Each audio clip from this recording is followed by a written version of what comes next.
Thank you, ladies and gentlemen, for coming along this afternoon. I have to apologise for my late arrival. I've been travelling cross country, not running, you'll be relieved to hear, but being driven from a cabinet meeting that we had this morning in Chequers, where we were discussing the most pressing issues facing the country. And it won't surprise you to know that making sure we can do everything possible to support small and medium-sized enterprises was #1 item on the agenda.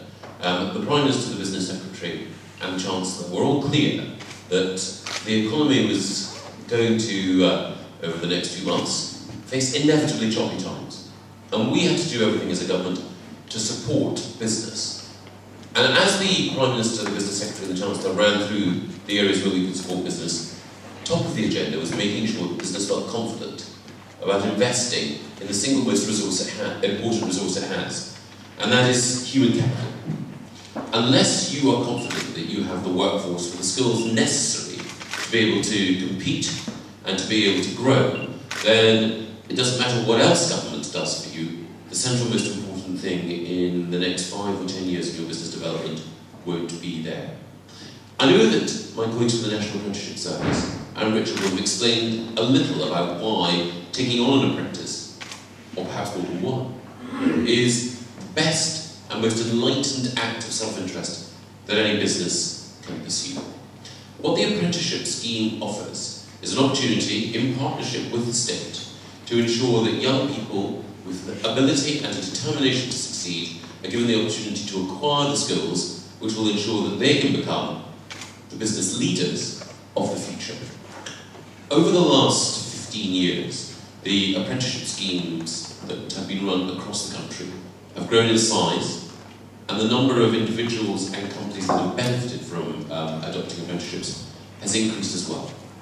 We've had some concerns in the past that even as the principle of taking on apprenticeships has become more widespread, an understanding of why it's important hasn't followed at quite the same pace.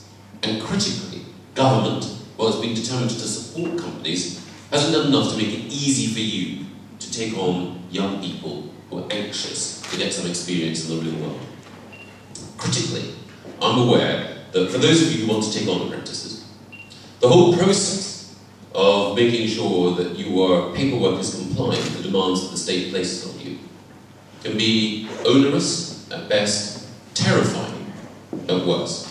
I know that there are some businesses who are thinking of taking on apprentices who worry, for example, that 16 to 18-year-olds may have, unfortunately, a variety of regulatory burdens that come with them that mean that it's very difficult to take a chance on a young person who's desperate to work because you feel that you will be spending much of your time ticking boxes and checking bureaucracy rather than passing on to them an enthusiasm for the world of work and the business that you operate in. This government's pledged, however, to make it easier for all businesses to take on apprentices, not just 16 to 18-year-olds, but 18 to 24-year-olds. We're going to make sure that some of the bureaucracy that's associated with taking on apprentices sometimes means that companies feel that they're acting as mini further education colleges alongside generators of wealth are tackled. But we can't tackle those obstacles unless you tell us direct and without any reticence exactly what's wrong now. And because this audience is an audience of enthusiasts, you'd have to be here at 4:45 on a Friday afternoon when the weather is so beautiful outside. I expect you to be candid with me about what needs to change. But your presence here is testament to the fact, which was underlined in the course of our cabinet meeting this morning, that British business is in a better position now to prepare the next generation of apprentices for the world of work and for success than ever before. There's a more widespread appreciation of the fact that investing in an individual's training now will create the bonds of loyalty and will also generate the returns to your company that it's almost impossible to put a price on the balance sheet. And there's also a recognition as well that we need to provide for a growing range of young people an opportunity to combine training with work so that they're ready to take their place in due course in the seats that you're currently occupying as tomorrow's business leaders. But there's one other thing that I want to add as well. The responsibility for apprenticeships is shared across government. And so it's partly Vince Cable, David Wilkes and John Hayes in the Department for Business, and partly our team in the Department for Education that work together in order to try to ensure that we do right by the training and education system. But I'm very conscious of the fact that when you are prepared to take on apprentices, whether they're 16-year-olds, 18-year-olds or older, you will still have some worries, which are to do with regulation, or to do with the costs of taking a risk on a young man or woman. They relate to how well prepared that young man or woman is for many of the basic tasks that you would have taken for granted as the accomplishment that any school leaver should enjoy. You'll worry that there are bright 16, 17 and 18-year-olds who can't write a business letter, who don't have a grasp of basic spelling, punctuation and grammar. You'll be concerned that there are smart cookies who are otherwise destined for success, who won't have an understanding of basic mathematical or numerical principles, so that they're cut adrift unless they have a calculator, a cash register, or some electronic device to help them through. You'll also be aware that some of the basic things that you demand from business, the ability to look someone firmly in the eye, the guarantee that you will turn up punctually on time, the recognition that a tie is something that should be affixed to your top button, not resting halfway down your chest. These basic principles aren't always there among 16, 17 and 18-year-olds.